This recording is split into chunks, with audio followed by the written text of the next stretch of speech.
सद्गुरु गुरु निर्धारे न भेटता सच्ची फांसी दर्द करी ऐसा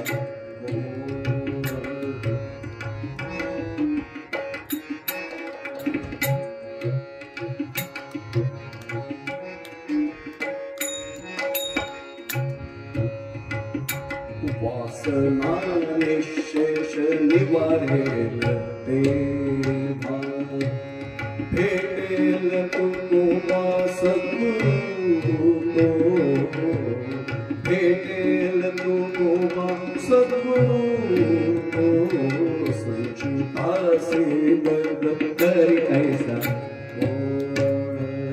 संचितासे दर्द करी ऐसा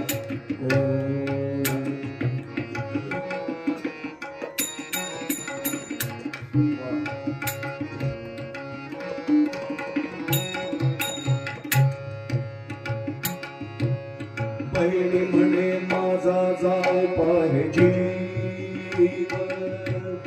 बहिणी म्हणे माझा जाऊ पाहिजे कान होये की तुको कान होये की तुको कान होये की तुको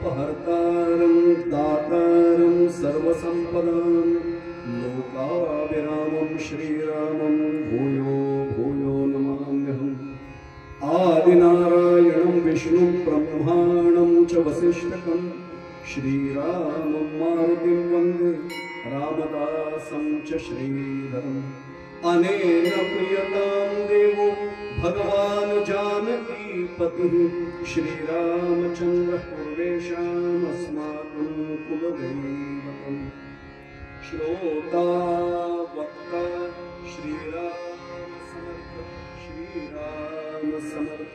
श्रीराम समर्थ राजाधिराज प्रभु रामचंद्र महाराज की जय। कैलास राणा शिवचंद्र मौली फणींद्र माथा भकुटी झळाळी कारुण्य सिंधू भव दुःख हारी तुझबीन शंभो मज कोणतारी नमः पार्वती पते हर हर महादेव।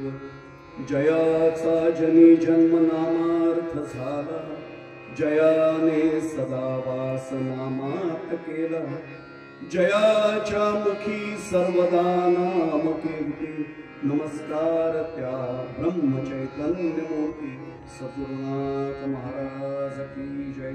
सद्गुरु श्री ब्रह्म चैतन्य महाराज की जय। नमः पार्वती पते हर हर महादेव। जय जय रघुवीर समर्थ।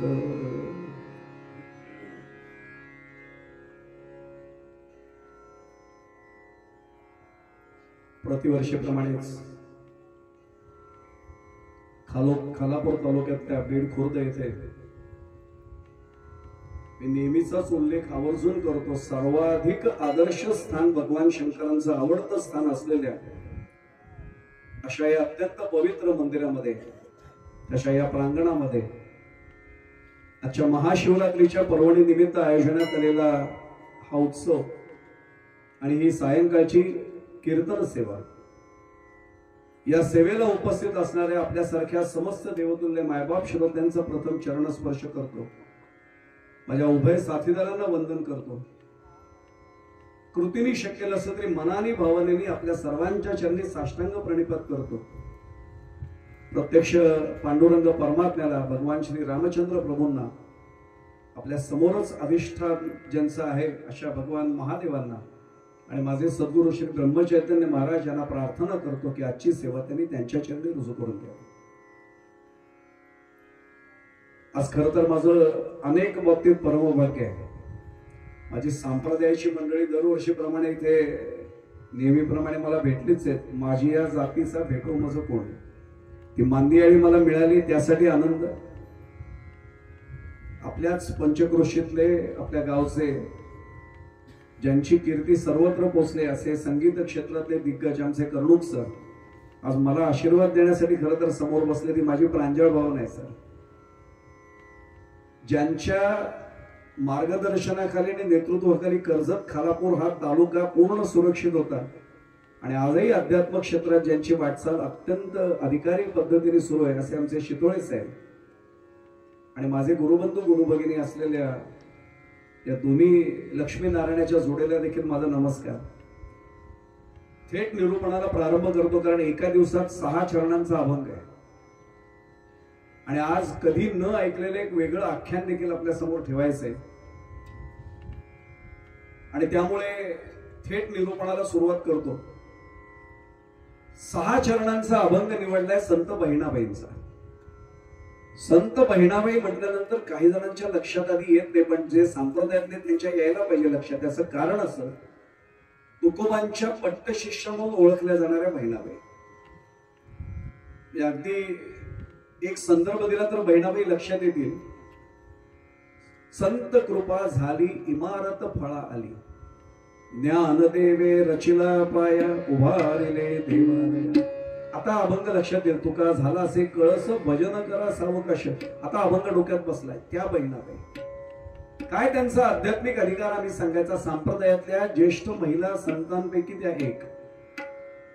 वयाच्या त्यावेळच्या पद्धतीनुसार आश्चर्य वाटेल 7व्या ते 8व्या वर्षी विवाह झाला होता. माहेरच्या कुलकर्णी, सासरच्या पाठक आणि गंमत अशी माहेरी सुद्धा दारिद्र्य आणि सासरी सुद्धा दारिद्र्य. फक्त हे लोक म्हणतात म्हणून मी सांगतो, चरित्रात लिहिले म्हणून सांगतो. त्याला दारिद्र्य म्हणाला सर मी तयारच नाही. ज्यांच्याकडे श्रीमंती भरपूर आहे पण पांडुरंगाची भक्ती नाहीये, देवाला नमस्कार नाहीये, दारिद्र्य तिथे असतं. पण आमच्या माळकरी माणसाला जाऊन विचारा, वनवासी पाड्यातला एखादा आमचा माळकरी असेल त्याला विचारा, दादा कसं चाललंय, जगास पांडुरंगाची कृपा आहे म्हणे. त्याला रात्री जेवायला मिळेल की नाही माहित नाही बरं का, पण तरी तो सांगेल झकास चालले म्हणे. आणि हेच एखाद्या श्रीमंत घरात जाऊन मुंबई पुण्याला जाऊन विचारा, त्याच्या गळ्यात माळ नाही, ज्याला देवाची भक्ती नाही, काय दादा कसं चाललंय, चाललंय चाललंय असं म्हटलं की ओळखायचं काही चांगलं चाललेलं नाही. ज्यांनी सगळं तिथे सोपवलंय, सुपूर्द केलंय त्याला चांगलंय. बहिणाबाई त्यातले. त्यामुळे घरी दारिद्र्य हे चरित्रात लिहिले म्हणून मी सांगतो, दारिद्र्य नव्हतं. हे अशा प्रकारचं दारिद्र्य नाही म्हणत. तुकोबांवर एवढी भक्ती जडली, घरात काम करत असताना, शेतात काम करत असताना फक्त आणि फक्त तुकोबांचे अभंग सतत मुखात.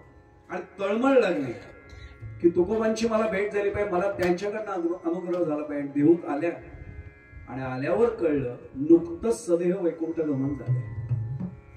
तळमळीने रडायला लागल्या. तुकोबा असं का केलं. अभंगाचा शेवटचा चरण ऐकला असेल आपण.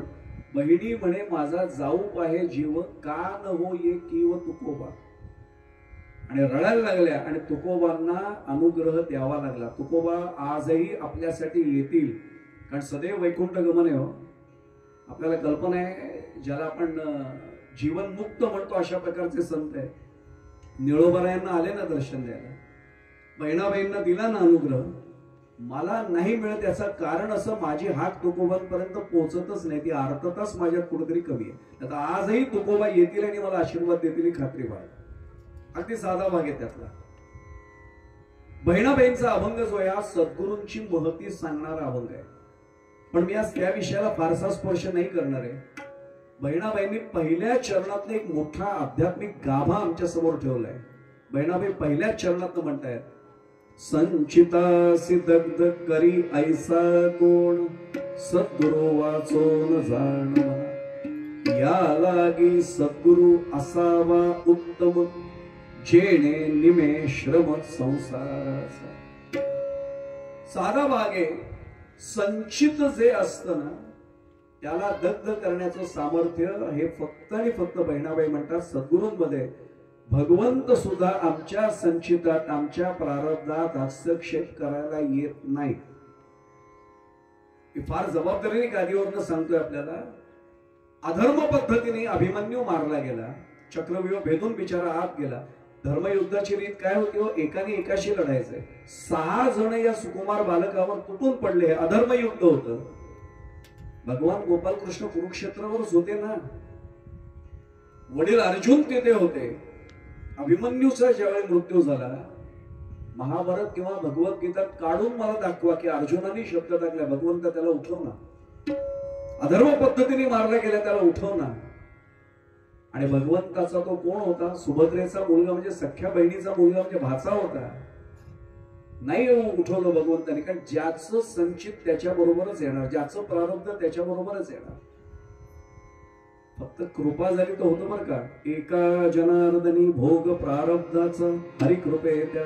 आम्ही नेमकं त्याच्या पुढे जाऊन म्हणतो सद्गुरु कृपा झाली की सद्गुरु कृपे त्याचा नाश आहे. सद्गुरूंची जर कृपा झाली तर राहतं काय शिल्लक. मग संचित त्रासदायक ठरतं. म्हणून मी एक तेवढा उलगड आजच्या पूर्व रंगात मांडणार आहे. मोठा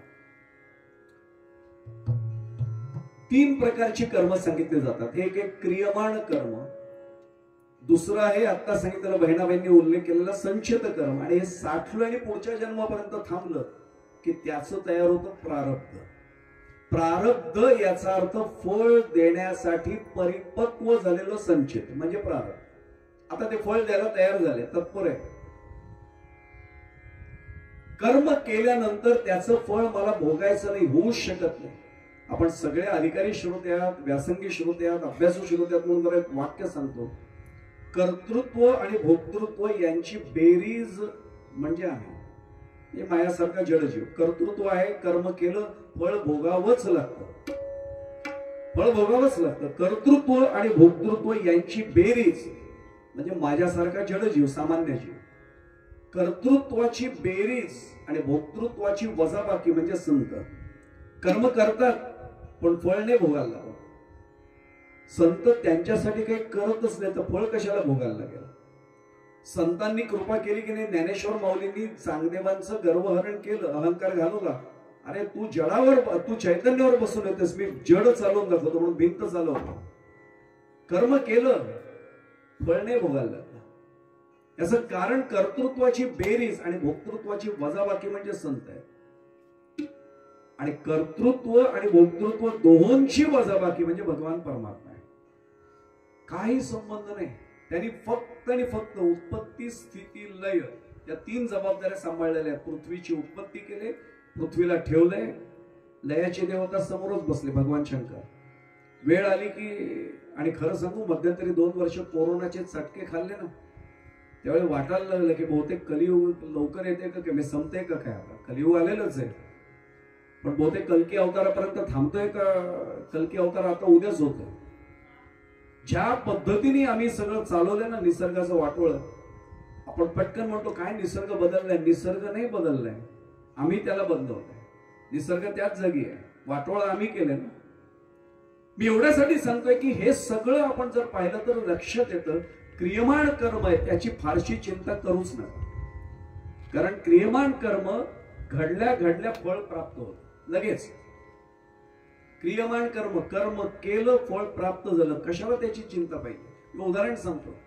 आमचे चैतन्य भागवत आहे, त्यांनी तबल्यावर थाप मारली, आवाज येणारच आहे का. आत्ता थाप मारली म्हटलं काय चैतन्य आवाज नाही आला. सर आत्ता तर थाप मारली ना, तो उद्या येईल आवाज लगेच. दिविजा बसले, तिने जर हार्मोनियमवर असे लगेच आवाज येणार आहे. फार कशाला.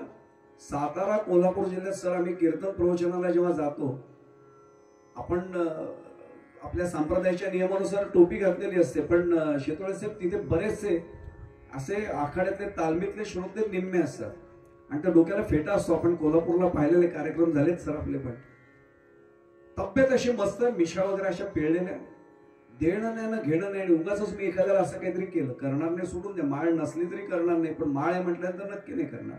पण उदाहरण म्हणून, दृष्टांत म्हणून, समजा मी असा हात चालवला, आज त्याला मी फटका दिला, त्याची परतफेड तो या वर्षी करेल का 10 वर्षांनी करेल? 10 सेकंदात केलेली असेल परतफेड. क्रियमान कर्म संपलं. एकदा कर्म केलं ते संपलं, त्याची चिंता नको फार करायला. संचित त्रासदायक आहे, ते साठत राहत. मी प्रमाण सांगू नाथांचं, शब्दात सांगतो प्रमाण आणि दृष्टांत ठेवतो. केले कर्म झाले तेची भोगा आले. नाथांनी फार छान प्रमाणे, नाथांच्या हरिपाठातलं प्रमाण आहे खरं. केले कर्म झाले तेची भोगा आले. कोणालाही चुकवता येत नाही. मी महाभारतातला माझा आवडता दृष्टांत आपल्या समोर ठेवतो. युद्ध संपलं आणि धृतराष्ट्रांना फार वाईट बातमी ऐकायला मिळाली. आपण म्हणतो का डोळ्यासमोर पुत्र गेले. डोळ्यासमोर जाण्याचा प्रश्नच नव्हता, कारण दिसतच नव्हतं, जन्मांध होते. 100 पुत्र मारले गेले. वाईट वाटलं, कारण एकही मुलगा शिल्लक नाही हो. आणि एक सांगू आपल्याला, आपल्या दृष्टीने कौरव वाईट होते, पण धृतराष्ट्र वडील होते. वडिलांच्या दृष्टीने मुलंही मुलंच होती ना. मी आपल्याला पुढे जाण्यापूर्वी सांगतो, मी पत्रकारितेत अनेक वर्ष होतो, शितोळे साहेब साक्षीला आहे. नानासाहेब पुरवळेकर सकाळचे संस्थापक, ते नेहमी म्हणायचे दुःखद बातमी हा शब्द वापरू नका. ते म्हणले कोणाचं निधन सुखद आहे? एखादा गुंड जरी मारला गेला तरी त्याच्या पत्नीला किंवा त्याच्या मुलांना दुःखच होतं ना. ते म्हणले प्रत्येकाचं निधन दुःखदच आहे, मग यांचंच निधन दुःखद कशाला येतं? निधन झाले एवढंच लिहा, काय त्याच्यात अर्थ असेल लक्षात घ्या. धृतराष्ट्रांना शोक झाला आणि अनेक जण सांत्वनाला गेले. त्याच्यात भगवान परमात्मा सांत्वनाला गेला. भगवान गोपालकृष्ण गेले सांत्वनाला. आपल्या भाषेत बसायला जातो आपण बघा कोणी गेल्यानंतर.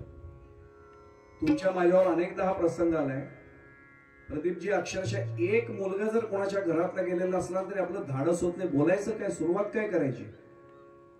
भगवान परमात्मा भगवंत आहे, महाविष्णूंचा अवतार आहे, पूर्णोत्तम पूर्ण अवतार आहे, पण तरी आता मानव देह धारण केलाय, त्यामुळे त्यालाही दडपण येतो. सुरुवात कशी करायची, बोलायचं काय? पण त्यांनी काय केलं, माऊलींच्या शब्दात सांगतो, शब्दे विण संवाद. हातात हात घेतले फक्त धृतराष्ट्रांचे, हातात हात घेतले फक्त बस. आणि खरं सांगू, भगवंताचा ज्याला स्पर्श झाला, तुम्हाला मला सुद्धा झाला असेल बरं का, पण आपल्याला कळत नाही, कारण सद्गुरु कृपा झाल्याशिवाय भगवंत ओळखता कुठे येतोय. हातात हात घेतले, धृतराष्ट्रांचा बांध फुटला. आतापर्यंत रडले नव्हते, कारण राजा होता, राजाला रडता नाही येत. राजाने रडून कसं चालेल, पण भगवंताने हातात हात घेतले म्हटल्यावर तो दुःखाचा बांध फुटला. डोळ्यातनं अश्रुधारा आल्या. भगवंतानी त्यांना रडू दिलं, मोकळं होऊन दे दुःख. खांदे थोपटले. देवानी पहिलं एक काम केलं असेल, सांत्वन केलं आणि सांगितलं राजन सांभाळा. राजाने पुढचं वाक्य सांगितलं, देवा सांभाळलंय, फक्त आता तू आलायस म्हणून एक वाक्य सांगतो, मुलं गेली माझी 100च्या 100, म्हणजे काहीतरी पाप नक्की घडलंय, पण देवा सांत्वनाला तू यावास. मी एक सांगू, तुमच्या माझ्या घरात सुद्धा काहीतरी वाईट घटना कधी ना कधी घडलेली हो. सगळे येतात, पण एखादी व्यक्ती अशी अध्यात्मातली येते, आपल्याला वाटतं बस काहीतरी पूर्वसुकृत म्हणून ही व्यक्ती होऊन गेली. जाणवेल की नाही आपल्याला? अहो साधी गोष्ट सांगतो.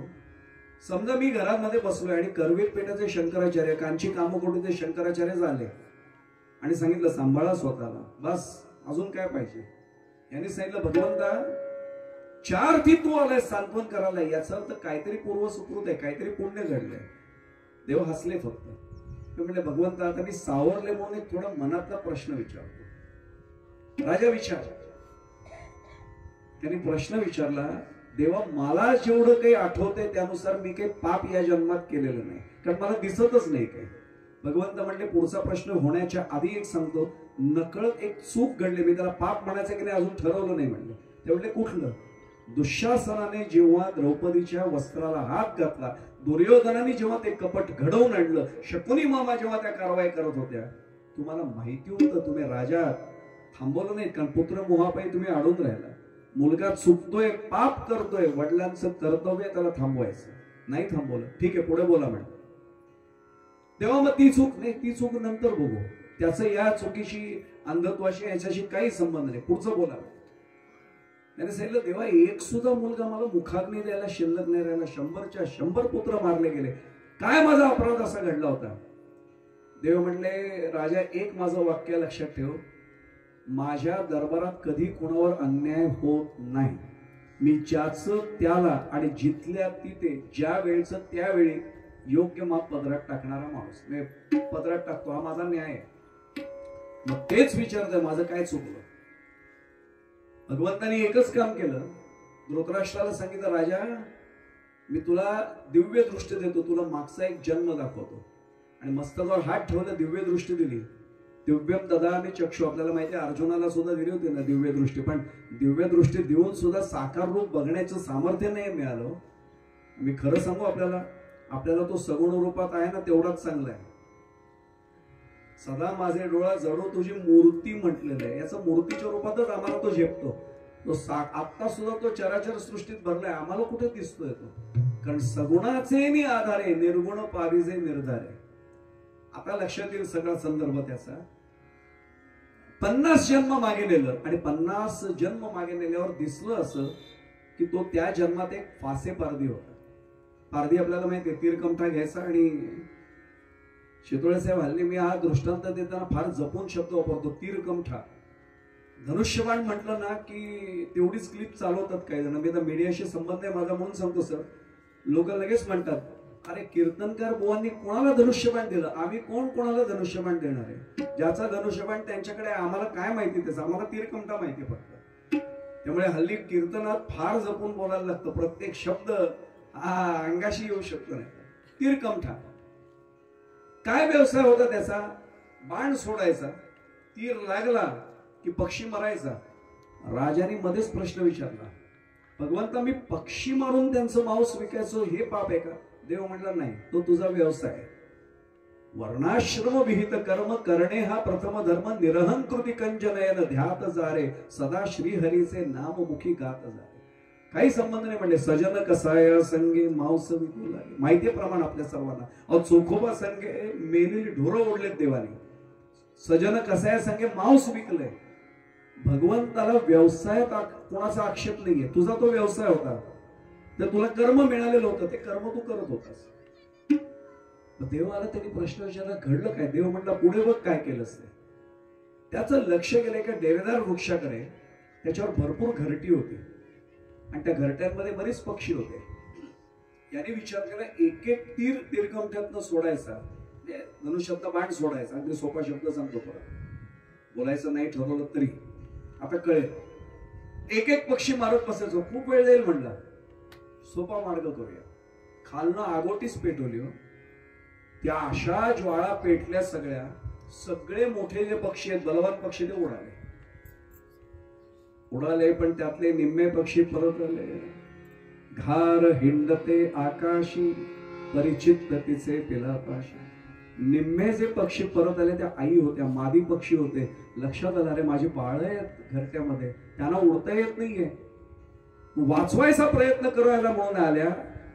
पक्ष्यांना बंधन आहेत, असं उचलता नाहीत पिलांना.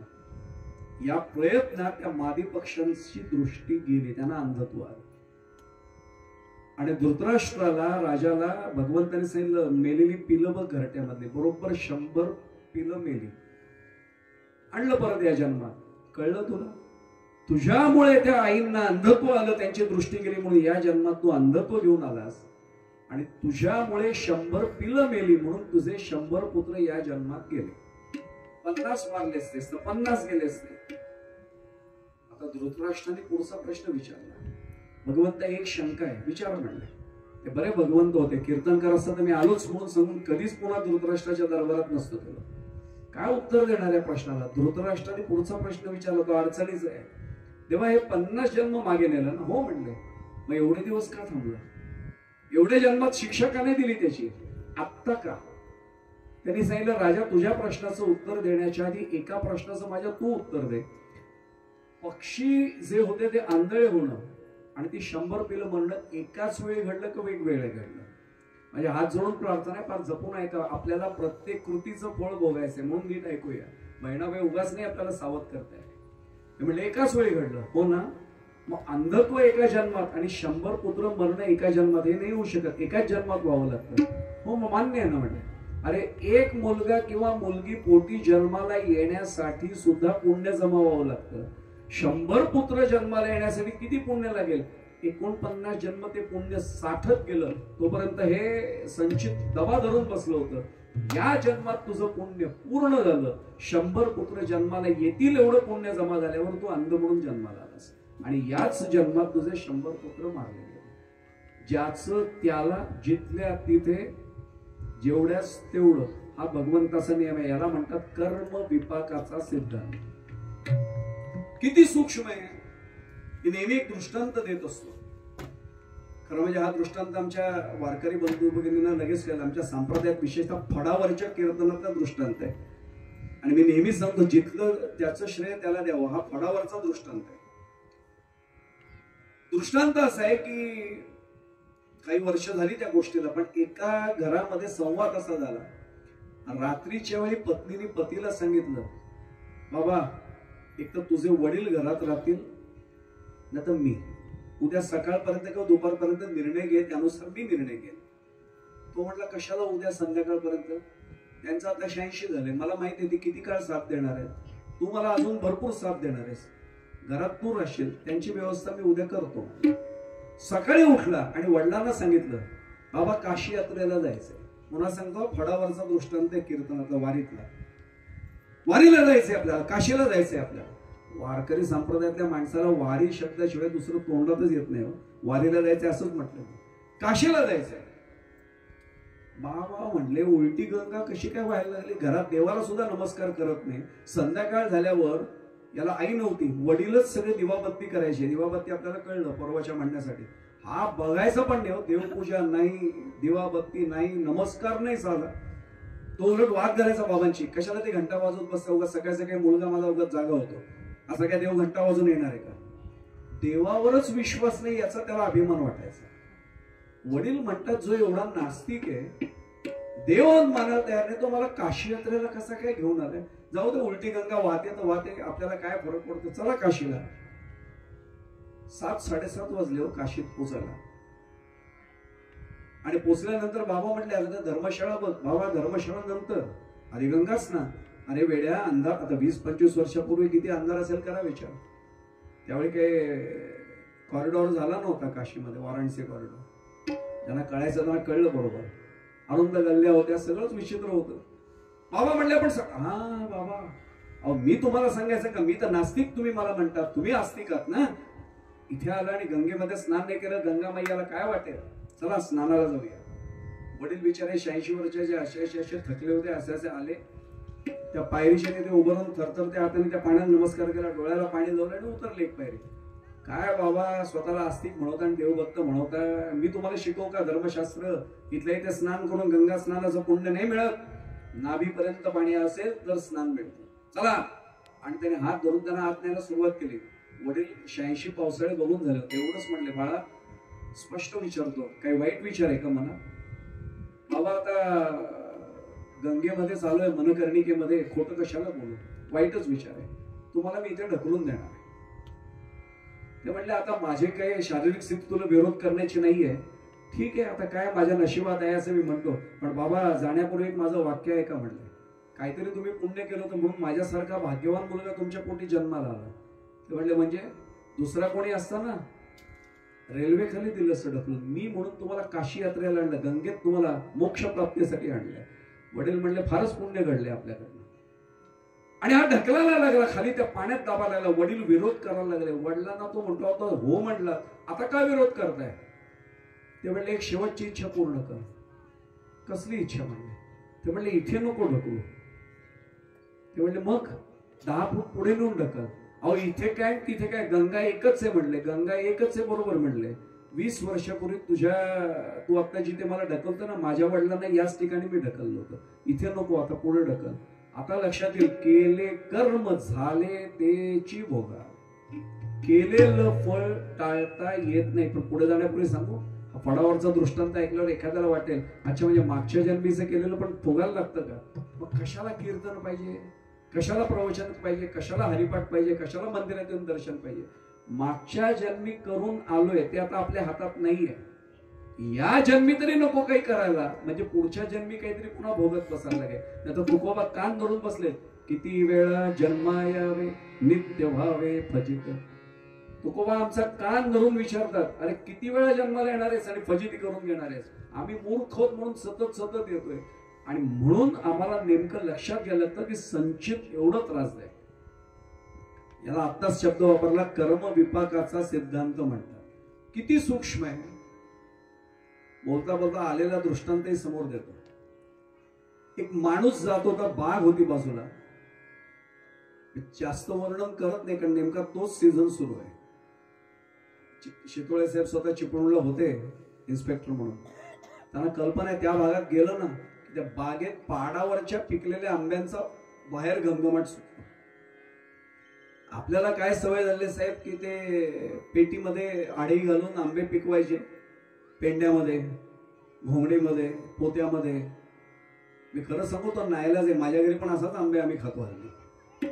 पण या आंब्याला काय मजा नाही हो. झाडावर पाडाला पिकलेला जो आंबा असतो ना, ते एकदा कधीतरी खाऊन बघा. माझ्या पणजोबांची फार माझ्यावर कृपा होती, मला अनेकदा तरी हा आंबा खायला दिला. पडेपर्यंत, पिकून फळ खाली पडेपर्यंत काढायचं नाही, ते तसंच राहू द्यायचं त्या फळ. आणि हे तर सोडून दे हो, हल्ली तर मुंबई पुणेवाले इथिलीन पावडर लावून कृत्रिम पिकवलेले आंबे खात आहेत. त्यांना ते बरं वाटतं, बाहेरनं पिवळा धम्मक आंबा दिसतो, ओळखताच येत नाही हा इथिलीन पावडर. अरे आमच्याकडे कोकणातल्या माणसाला विचारा, लहान मुलगा सांगेल कृत्रिम पिकवलाय का नैसर्गिक पिकवलाय. यांनी तो आंबा पाहिला झाडावरचा, पाहिला कोणी, यांनी म्हणजे डोळ्याने पाहिला. आणि डोळ्यांना मोह निर्माण झाला. काय सुरेख आंबा आहे, केशरी रंग आहे, देवगड हापूस आहे, बाहेर घमघमाट येतोय. डोळ्यांना मोह झाला. आणि डोळ्यांनी सांगितलं, जा, बघतोयस काय, मालक नाही दिसत आहे, रखवालदार दिसत नाहीये, माळी नाही, कोण नाहीये, जा. मोह कोणाला झाला बघितलं कोणी? डोळ्यांनी. एवढं फक्त एक वाक्य लक्षात ठेवा.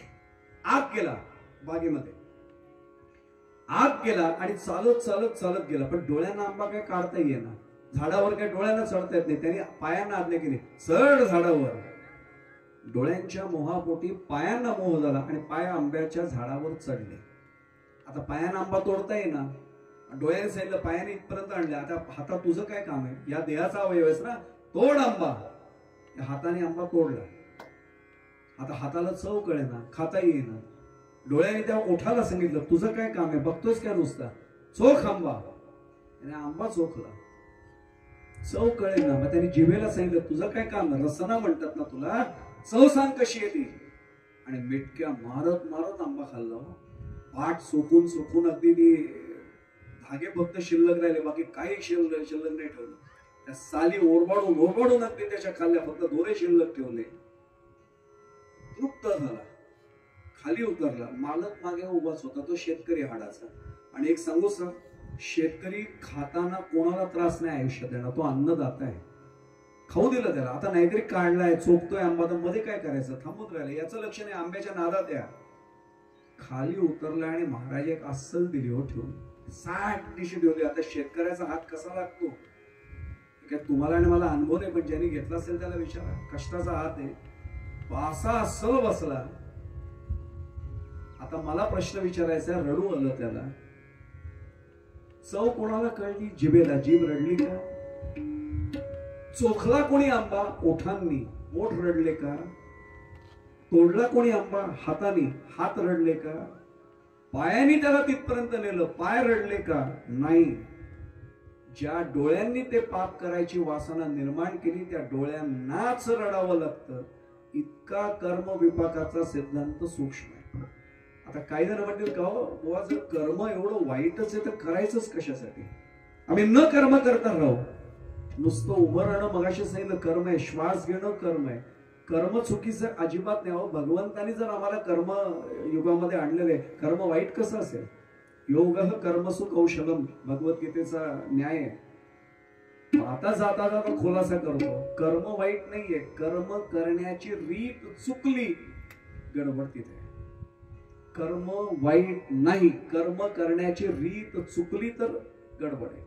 आंब्याचंच उदाहरण निघालं म्हणून आंब्याचं एक दृष्टांत देतो आणि पुढे जातो. एका माणसाला, शितोळे साहेबांसारख्या एका उदार माणसाने आंब्याचा करंडा दिला. त्याने सांगितलं, देवगड हापूस आहेत, 3 डझन आहेत, घेऊन जा घरी. मागे बसला होता सीटवर. त्यावेळी जुन्या काळची गोष्ट आपल्याला माहिती आहे, अँबॅसेडर म्हणजे वैभव असायचं. तो बसला माणूस, ड्रायव्हर पुढे गाडी चालवत होता. आता याने दम धरायचा ना, तो पिकलेले आंबे होते, गाडीत वास, एसी लावल्यावर तो वास घुमतो सगळा. थोडं थांबायचं तर याला दमच धरवेना. आणि यांनी केलं काय, गाडी चालू आहे, करंट असा उघडला, एक आंबा बाहेर काढला. आता तो आंबा थेट खायला गेला जोरात, तर नेमका स्पीड ब्रेकरवरनं गाडी अशी झाली, आंबा एकदम आत. बरं, पुढचं गेट मोठं आहे, आतलं गेट लहान आहे, त्याला काय करणार, आंबा अडकला आतमध्ये. आंबा अडकल्याबरोबर श्वास अडकला, आणि श्वास अडकल्यावर जीव घाबरा झाला. ड्रायव्हरला सवय ती मध्ये मध्ये साहेब झोपले नाहीत ना, आपटत नाहीत ना, काचेवर बघायची. बघतोय साहेब काळे निळे पडले, चेहरा एकदम काळा निळा झाला, आणि गाडी बाजूला लावली, रस्त्याच्या दरवाजा उघडला. मी नेहमी सांगतो, तो ग्रामीण भागातला ड्रायव्हर होता म्हणून बरं आहे, नाही तर शहरातला असता म्हटलं असता साहेबांच्या चेहऱ्याला काळं निळं काहीतरी झालंय, म्हणजे श्वास अडकलेला आहे. आता कोणत्या डॉक्टरांकडे न्यायचं, ENT स्पेशलिस्टकडे न्यायचं का एखाद्या साध्या फिजिशियनकडे न्यायचं? मग आंबा देवगड हापूस आहे का रत्नागिरी, त्याचं स्पेशलिस्ट वेगळं आहे का? मेलासचा विचार मालक तो हा खेडेगावातलं. त्याने साहेबांना असं हात धरून गाडीतनं बाहेर आणलं, नाक दाबलं, पाठीवर एक बुक्की ठेवून दिली, आंबाच बाहेर. श्वास मोकळा झाला, श्वास घेतला, बाबा तुझ्यामुळे जीव वाचला. खराब आहे आंबा हा प्रकार, आंबा अतिशय वाईट, जीव घेणा प्रकार आहे आंबा. एक काम कर, तो करंडा उचल, कुठेतरी गटार बघून टाकून दे. तो म्हणतो मालक खरंच टाकून देते, टाकून देईन, आंबा जीव घेतोय. तो म्हणतो मालक नका ना असं करू, तुम्हाला टाकायचंय ना, मला द्या ना तो करंडा, मी माझ्या घरी घेऊन देईन, माझी बायका मुलं खुश होतील. अरे वेडा आहेस का म्हणले, त्या आंब्याने माझा जीव गेला असता, आंबा जीव घेतो, नको देऊस असं, तुझ्या मुलाबाळांना कशाला जीव धोक्यात टाकतोय. तो म्हटला साहेब आंबा वाईट नाहीये, त्याची खाण्याची रीत चुकली म्हणून फळ वाईट मिळालं. कर्म वाईट नाहीये, कर्म करण्याची रीत चुकली की मग संचित जमा होतं. आता जाता जाता एकच वाक्य सांगतो, मग कर्म करण्याची चांगली रीत म्हणजे काय? त्याचं उत्तर भगवान गोपाल कृष्णांनी देऊन ठेवले, कर्मण्ये बाधिकारस्ते मा फलेषु कदाचन. कर्म करा पण त्याच्या फळाची अपेक्षा करू नका. एवढं जरी आम्हाला खरं समजलं, याचा चुकीचा अर्थ नाही काढायचा. जाता जाता सांगतो फक्त, ऑफिसमध्ये पगार निघायची वेळ आणि कॅशियरने सांगितलं पगार झालाय बँकेत जमा. कशाला केला? अरे मी कर्म करायला आलोय, मला पगार वगैरे काही नको, मला फळाची अपेक्षा नाही, विड्रॉ कर ती अमाऊंट, काही नको. हा मूर्खपणा आहे. मी कर्म केलंय, मला फळ मिळणारच आहे. चांगलं मिळेल वाईट मिळेल ते कर्माच्या प्रकारावर अवलंबून आहे, पण फळ मिळणार आहे. मग ते फळ मिळणारच असेल आणि संचित साठणार असेल तर त्याची चिंता नाही करायची. वाहिल्या उद्वेग दुःख,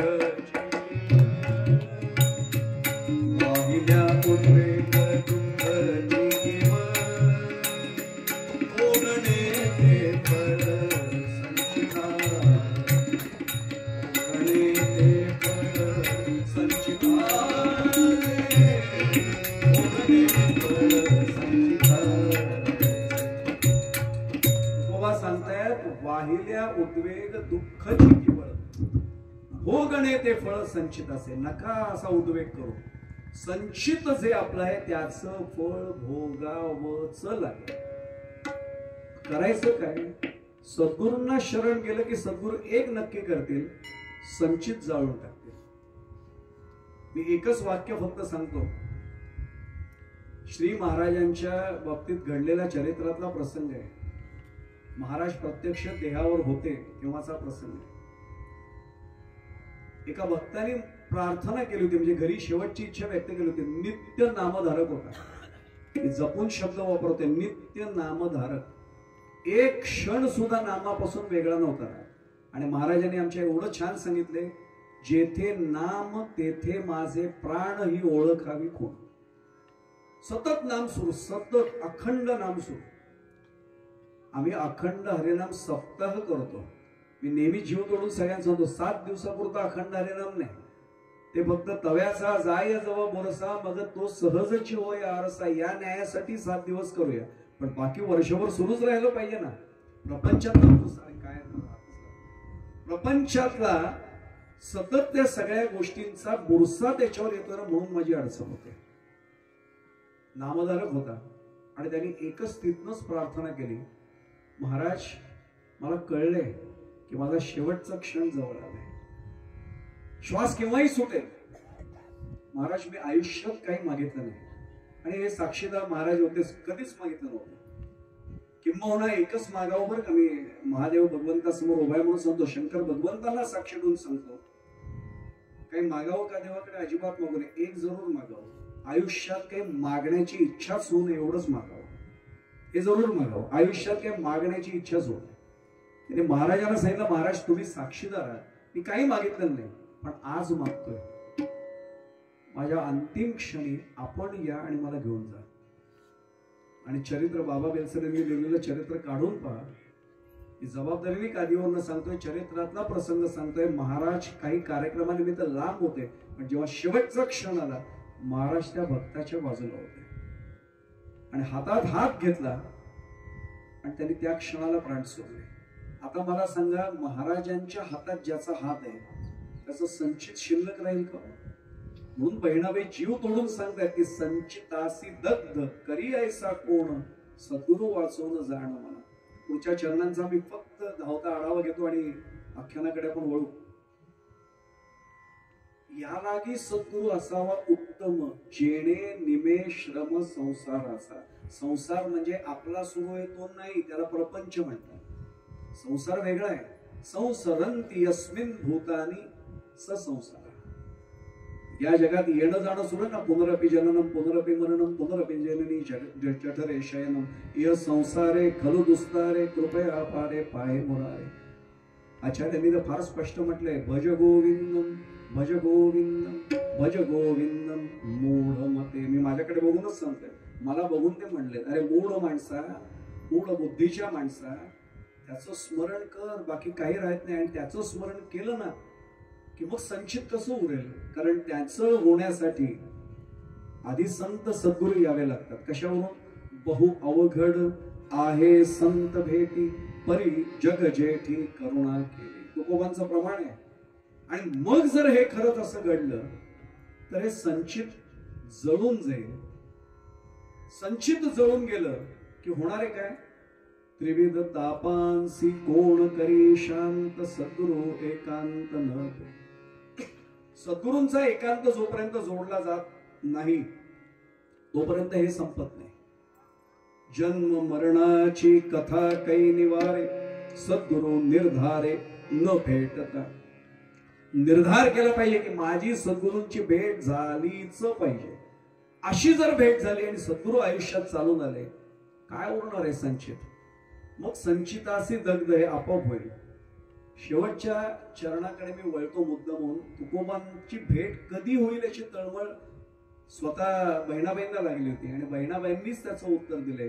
वासना निशेष निवारेल तेव्हा, भेटेल तुकोबा सद्गुरू. तुकाराम महाराज म्हणजे माझ्यासारखा तुमच्यासारखा सामान्य दिसणारा माणूसच नव्हतं, ते ब्रह्म होतं. तुकिता तुळणेसी ब्रह्म तुकासी आले. प्रत्यक्ष ब्रह्म आहे, परब्रह्म आहे. ते जर भेटावं असं वाटत असेल तर वासना संपल्या पाहिजे. मी पुढे जाण्यापूर्वी फक्त संदर्भ देतो, कारण मला 2 मिनिटात पूर्वरंग आटोपता घ्यायचा आहे.